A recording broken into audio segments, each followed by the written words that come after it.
AITA for punishing my son after he said something racist. About a week ago, my 39F family ordered Chinese food for delivery. When the delivery driver came to the door, my daughter, 16F, was taking the cat upstairs to put in her room because he always tries to eat the food.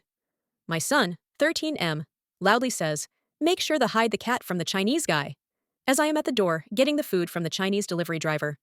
He very obviously heard what my son said and was upset by it. I quickly apologized and took the food.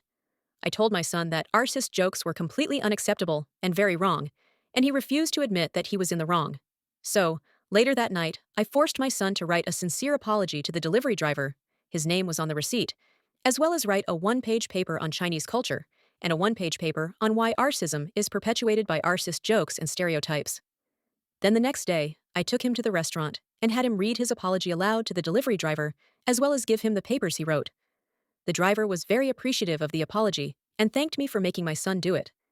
He then told my son about multiple instances where he had faced racist comments and attacks from people while he was a delivery driver. That night, my husband, 43 him, and I got into an argument about me making our son do this. He told me that it was embarrassing for our son to have to do the apology and that the punishment didn't fit the crime. I told him that it was much more embarrassing for the driver to have to face that kind of sism and cist stereotypes, and that our son would get over the embarrassment. I do not condone any kind of hateful thinking in my house, and the fact that my son said that embarrassed me as well.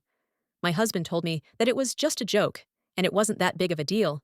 I feel like I might have overreacted some, but I think it's important to help my son understand how what he said was wrong and hurtful.